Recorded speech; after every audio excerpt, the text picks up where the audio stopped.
Tim Masters there with that here on BBC News. Now, plenty of us like American animated comedy here in the UK. After the massive success of The Simpsons, Family Guy and Futurama, last year's smash hit new show was Phineas and Ferb. It's the tale of two young stepbrothers who get into all sorts of trouble, like here when they visited London.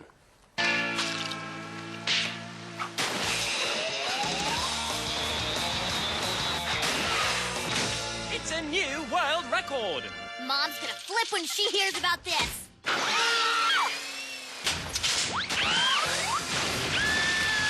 Hello? Someone with a thick Cockney accent. Wrong number. Well, the man behind it all, Swampy, is here in the studio. Welcome. Hey, Andy. Thanks. Just quickly, do they get Cockney accents over in the US? No, I have to explain things to them, usually very slowly. There's a lot of stuff they don't get. So, for those who don't know, tell us what it's all about, Phineas and Ferb. It's two stepbrothers and what they get up to with every day of their summer holidays as they try to make sure that every day is the best day ever. At the same time, their sister Candace is trying to make sure that they get busted.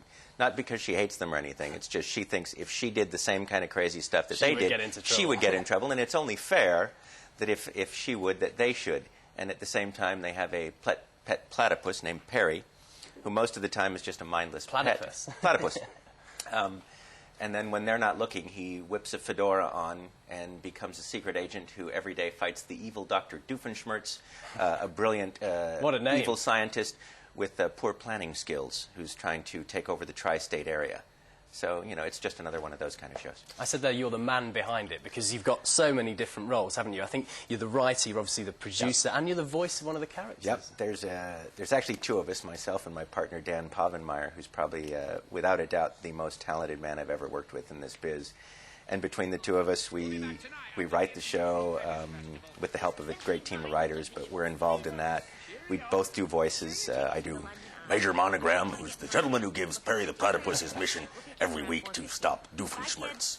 And Dan does Doofenshmirtz, so we're on opposite sides of the moral spectrum. And we also write the songs together and do a lot of the drawing. So we're having a great time. They pretty much do whatever we want. Oh, brilliant. That's a perfect job. It is. It's absolutely great. How do you think cartoon animation is doing these days? We've got Family Guy doing really well at the minute here in the UK. Obviously, The Simpsons is still massively popular as well. I spent a lot of time working on there. I was on second season is when I started with them, and it's so great to see that it's still going and it's still funny. And a lot of it is, you know, the traditional drawn animation. So, you know, I just hope that the success of those shows, and hopefully Phineas and Ferb drives even more animation. And I'd love to see more animation being done here in Britain as well. I was lucky enough to work here for about 6.5 years, and some of the most talented people I've ever worked with were here. So hopefully it'll spread. There'll be more in future? Oh, absolutely. I know there's more being planned, and everybody kind of wants to take a whack at getting their show on the air. So it's a healthy time for the biz. That's great. Thank you very much for coming in. Absolutely, my pleasure. Thanks. That's Swampy here on BBC News. That's it from us for now. E24 is back at 9:30. Ben. Andy, thanks very much. We'll see you then.